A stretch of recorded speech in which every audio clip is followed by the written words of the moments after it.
first things first, the National Insurance Board has recently increased the contribution rates, right?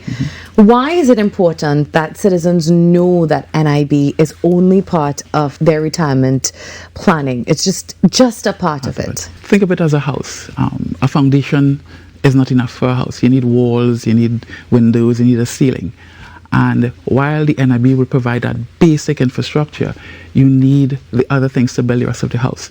And one of the options is private investing.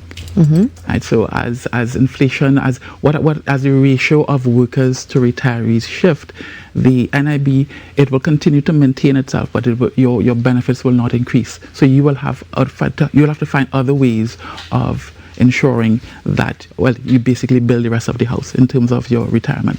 So can you tell us about the retirement gap and why private investment, as you just said, is now a necessity more than ever? The retirement gap is the difference from between what it is you receive from NIB and the actual income you will need to support yourself in retirement.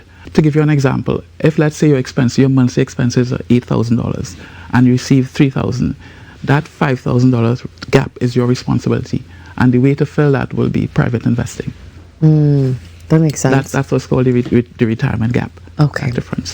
So with more money now going toward the NIB contributions, Mr. Andrews, I want you to tell us, disposable income is tighter for the average worker. What is your advice now? Tell me, for someone who feels that they can't afford to invest in this moment. So we hear this concern every day. People say that every month they have financial imperatives. You have your rent or your mortgage, you have utilities, you have food, groceries. And a lot of people feel that they can't invest, they can't put aside that money to invest in their retirement. The thing is, we tend to treat retirement or saving for retirement as a discretionary thing. So we pay everything else, and whatever remains, we're going to save that and invest it. When you're budgeting for the month, you put that down as a fixed expense. It's a simple thing. What you can do, you can set up a standing order, let it come directly from your salary so that you won't feel it. Right? And in that way, you will be able to save. We want to put it down as a fixed expense. We want you to change your mindset.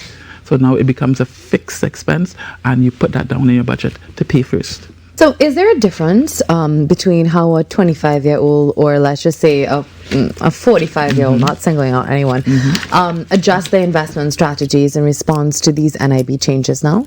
Yes. The simple answer is yes, absolutely. So your greatest asset right now is time.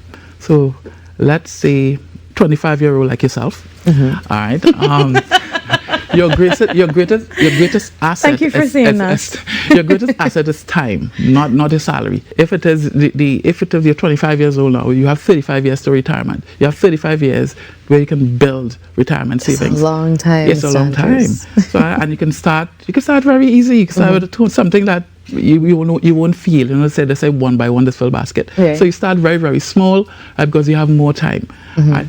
As opposed to a 45-year-old, they have like 15 to 20 years to retirement. So they will have to put aside more money because they have less time. The earlier you start, it's the better for you because you may start with a small amount, but as your salary increases, you can increase the amount that you pay towards it every month. Right? But the thing is, you need to do an assessment of what's required at retirement, and based on that, decide how much you have to save for every month. You have to save every month. So if you want to secure your financial future, what investment options does the UTC offer to, support our NIB benefits? So we have three pillars. We talk about three pillars of investing. We believe at UTC, like NIB, we believe in having a solid foundation, and we basically have three investment vehicles that we want to point people to. The first is the individual retirement unit account. It's an equity-based account. It's basically designed for long-term growth. That's our growth pillar. The second one is the URF. It's the Universal Retirement Fund. Basically, we invested in stocks and bonds, and it's portable. That's our flexibility pillar. So for freelancers, contract workers, people who have their own businesses and stuff like that, if you don't have like a corporate pension, you can provide that yourself. Final pillar, it's we call it the golden standard. It's our Pension Plus. It's a tax-approved deferred annuity.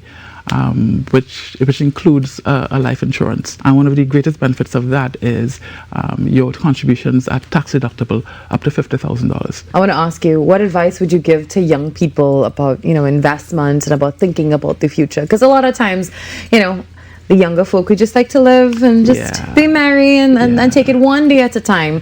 But as you said, fill the basket one by one, right? Yes. What would you tell them? Time is on your side as a young person, so the thing is to act now, right? And make it seamless. So set up a standing order, $200, $500 for the month. So you won't even feel it coming out. Time is on your side for the young people. Take the opportunity now, to start to set it up and start saving.